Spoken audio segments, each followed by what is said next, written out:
Good afternoon, students. In the previous class, we have studied about the basics of HTML and how we can use images in HTML, and also we have studied about the image attributes and center tag. In today's class, we are going to study about marquee tag, the attributes of marquee tag, and then subscript and superscript tags, and then we are going to study about how to create table in HTML and also table attributes. Marquee tag. The HTML marquee tag defines a moving piece of text or image in the HTML document that scrolls across the page in a vertical or horizontal direction depending on the settings.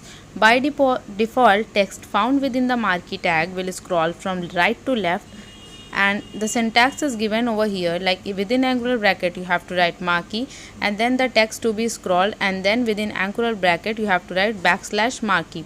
Okay, so marquee tag क्या होता है? HTML में marquee tag ये define करता है एक moving piece. अगर आपको कोई टेक्स्ट या इमेज को मूव कराना है HTML डॉक्यूमेंट को, जो कि आपके पेज पे स्क्रॉल करते हुए वर्टिकल या हॉरिजॉन्टल डायरेक्शन में जाए, ये डिपेंड करता है सेटिंग पे कि आप कैसे उसको जो है आप अपने टेक्स्ट या इमेज को कैसे आप मूवमेंट उसका कैसे कराना चाहते हो, तो उसके लिए हम मार्की टैग का यूज़ करते हैं। बाय डिफ़ॉल्ट जो भी टेक्स्ट होता है मार्की टैग में, वो राइट टू लेफ़्ट जो है वो स्क्रॉलिंग होती है। सिंटैक्स इसका दिया हुआ है, आपको एंगुलर ब्रैकेट में मार्की लिखना है, उसके बाद जो भी टेक्स्ट आपको स्क्रॉल कराना है, और उसके बाद \marquee. Here one example is given, you can see in the diagram. Okay, one example and then after that one output is given. So इस तरीके से आप जो है जब आप नोटपैड पे अपना कोडिंग लिखोगे तो आपको जो उस फाइल को सेव करने के बाद जो उसका आउटपुट होगा वो कुछ इस तरीके का दिखेगा। The HTML marquee tag also supports the following attributes: behaviour, BG colour, direction, height and width. जो HTML का मार्की टैग होता है वो भी सपोर्ट करता है कुछ एट्रीब्यूट्स को, जैसे behaviour, BG colour, direction, height and width. यहाँ पे उन सबका जो है सिंटैक्स दिया है। फंक्शंस वन बाय वन मैं आपको बताती हूँ।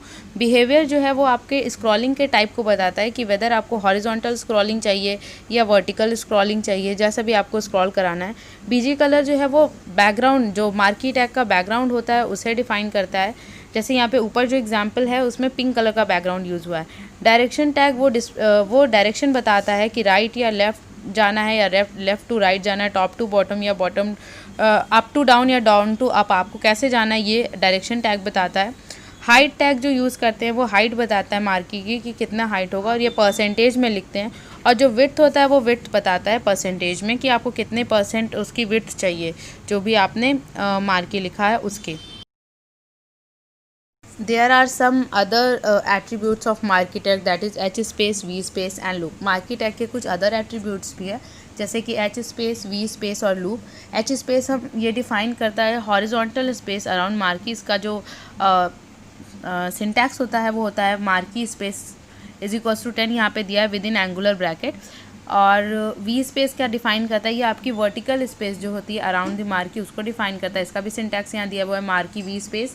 और जो लूप होता है ये डिफाइन करता है कि नंबर ऑफ़ लूप्स कितने होंगे, और डिफ़ॉल्ट वैल्यू जो है वो इसकी इनफाइनाइट होती है। इसका मतलब होता है कि जो मार्की लूप है वो एंडलेसली जो है वो लूप चलता रहेगा। इसका मतलब ये है कि आपके स्क्रीन पे अगर कुछ डिस्प्ले होगा, अगर आप डिस्प्ले कराना चाहते हैं, तो वो ऐसा नहीं होगा कि एक टाइम के बाद स्टॉप होगा। वो जितनी देर आपकी स्क्रीन ऑन रहेगी उतनी देर वो कंटिन्यूअसली मूव करता रहेगा, स्क्रॉल करता रहेगा।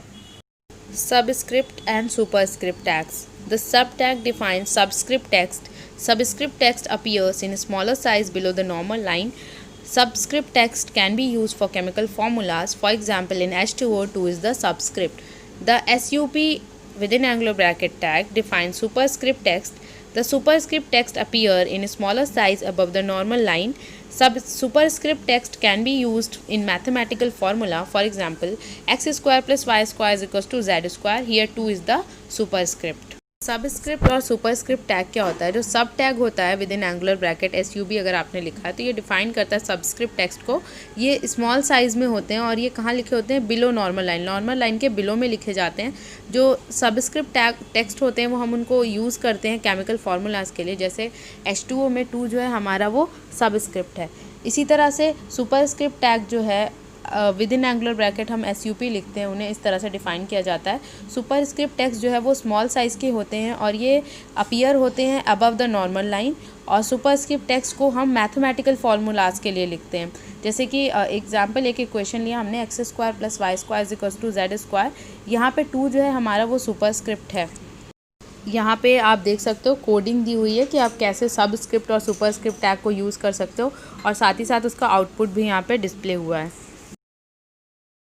Creating tables in HTML. Okay, when you need to present data in a tabular form, you can use table tag.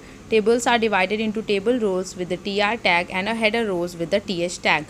Data in a row can be added by using td tag, which is called the data container. Tables can be used to organize calendars, schedules, statistics, or other types of information. A table cell may contain any sort of information, including numbers, text elements, images, and multimedia objects.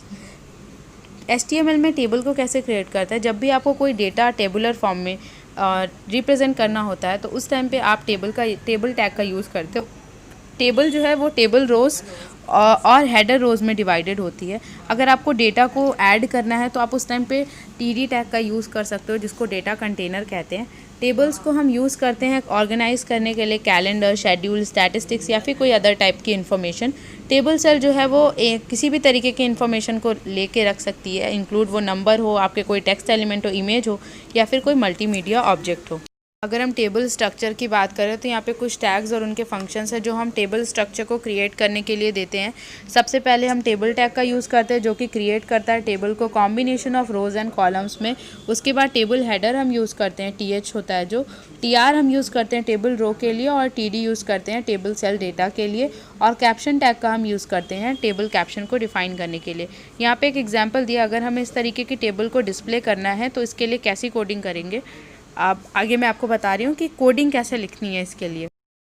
Table को display करने के लिए जो HTML code होगा वो कुछ इस तरीके का हो जैसे यहाँ पे डिस्प्ले हुआ है, और जो आउटपुट आएगा उस टेबल का वो कुछ ऐसा होगा जो यहाँ पे शो हुआ है। Okay, that's it for today's class. Thank you.